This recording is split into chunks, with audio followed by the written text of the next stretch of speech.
It's been a while since we published our last Tax Tuesday video, and since then, we've had a ton of questions. So we're going to start doing this again. We'll be going through some of the many questions that we get surrounding this topic of tax, as large as it is. And fortunately, we've got our friends at Trowbridge to help out navigate these waters.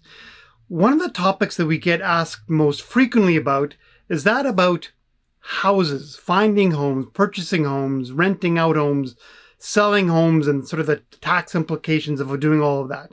Today, we're super proud to welcome back to the Canadian Expat, Ruby Chouhan. Ruby leads the real estate division at Trowbridge.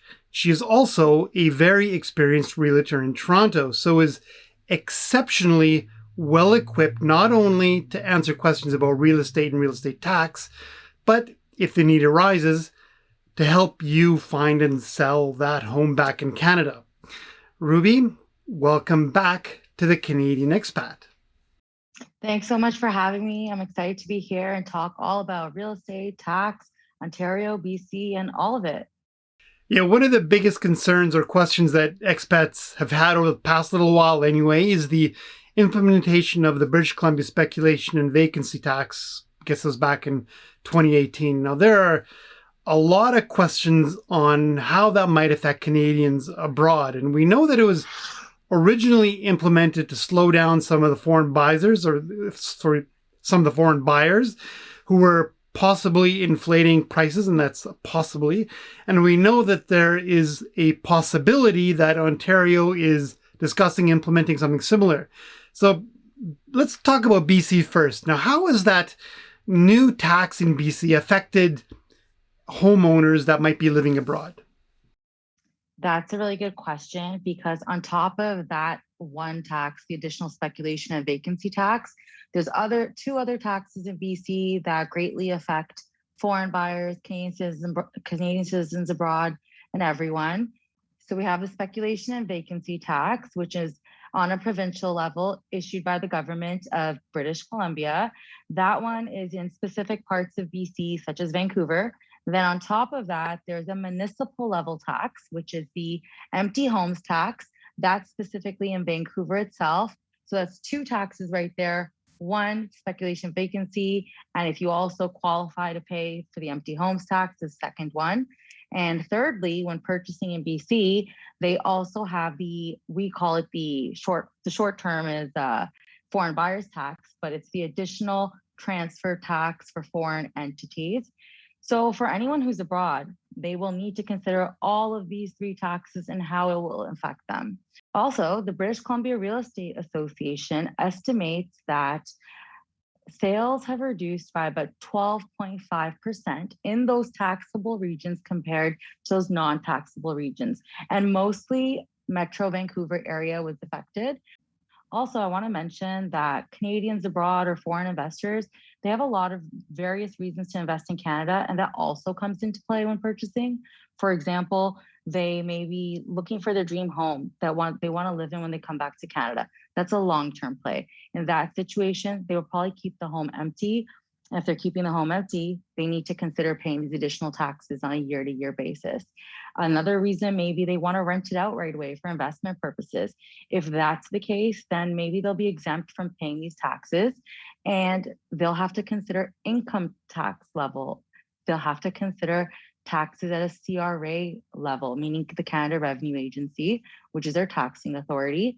Because if you earn income in Canada, such as rental income, you will have to withhold tax and pay rental income. So as a buyer, there may be purchase-related costs, as a buyer, there may be provincial-related taxes, there may be municipal-related taxes. And on top of that, there's Canada Revenue Agency income tax level taxes. Awesome. So tons to consider. There's so much to consider, especially if you're a non-resident. Essentially, your needs are just more evolved and you need to work with the right experts when it comes to tax, real estate, legal, and make sure that all your bases are covered. Now, as of this moment, it's just BC, but do you think that something similar will happen in Ontario? I know there's been rumors.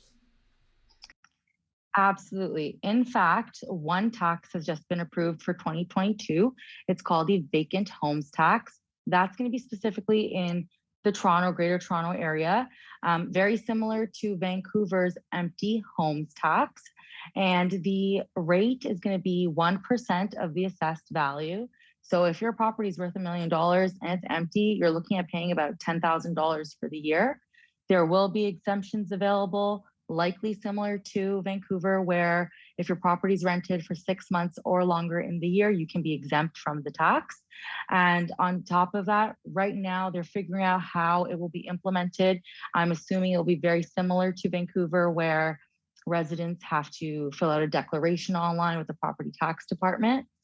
I do want to mention that while these taxes are issued at a provincial level or municipal level, they're connected with CRA and the Income Tax Act as well. And when I say that, I mean that information that you're declaring to the province will be shared with CRA, whether it's to determine if it was your principal residence, if it's rented, where you live, if you're a speculator, if you're a non-resident. And it's really just to keep track for that eventual sale to determine capital gains and whatnot. So it is really important to be truthful, fill out your declaration forms, and get your property rented if you don't want to pay that tax. And really, the goal of the empty homes tax is both the empty homes tax in BC and the vacant homes tax coming to Toronto. The goal is to provide housing to local residents.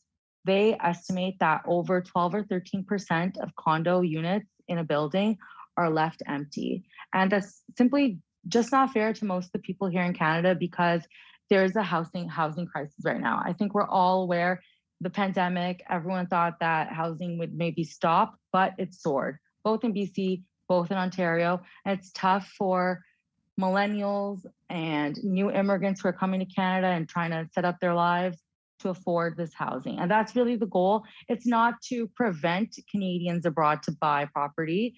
It's just to have better use of that property. In addition to the empty homes tax, right now there's a lot of conversations happening about implementing a speculation and vacancy tax similar to the one in BC in Ontario.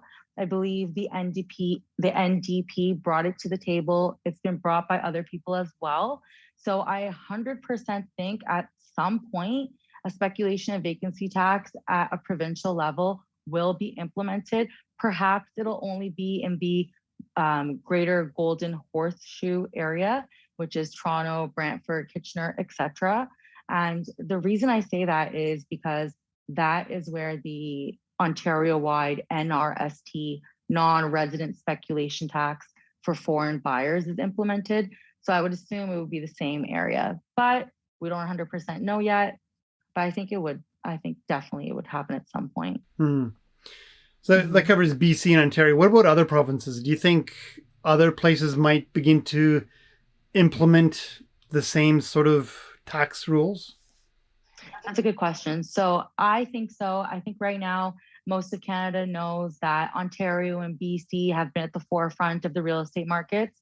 And the next upcoming real estate market, which in my opinion is what they've been saying for the past 10 years, so I think will happen at some point, is Montreal, Quebec. So perhaps it'll happen in Montreal and Quebec.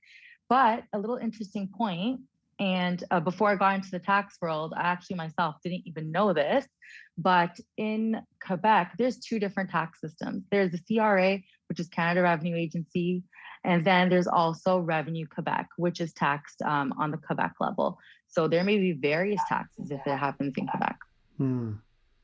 Wow, complex. It is complex, but it's just about getting the ducks in a row, and then on an annual basis, doing the filings and any payments and declarations. And once you have it all sorted, it becomes like a habit that you do all the time. Right. I guess it's like most things, right? It's setting the process up is a little bit time consuming, but once it is set up, then like you said, it's just doing it over again, right? Just repeating the same thing every year. So do you have any advice for Canadians who are living abroad but are considering buying that home in either BC or in Ontario for their eventual return? Yes, absolutely. I have a lot of advice. And, I've been working with non residents and Canadians abroad globally for over 10 years. I would say, as a non resident, as a Canadian citizen who's abroad, you want to have trust and faith in the people that you're working with because you're dealing with $1 million transactions, $500,000 transactions, ongoing taxes, property management, leasing, etc. You want to make sure you're working with a solid team of experts who you can trust, who are transparent, they correspond with you, they're straightforward with you, and just make sure that you get all your ducks in a row from the beginning. I would say, on average, if you're a Canadian citizen abroad, you should start looking for your home or planning to sell your home at least 3 to 6 months and in advance. There's a lot of things that might have a little bit more red tape, such as mortgage financing, such as the sales process when it comes to tax implications, which we went over in our last video. So definitely check out our videos because we go over the entire process as it relates to the certificate of compliance applications and tax returns for the sale of property by non-residents. So definitely working with people who can also work globally, such as lawyers who can work with lawyers and notaries in your home country. So those are a few of the things that I would say. Right, for Yeah. sure. Good advice. Ruby, Yeah. thank you so much for joining me this week, and we look forward to seeing you next week. My pleasure. Thank you so much. Bye now.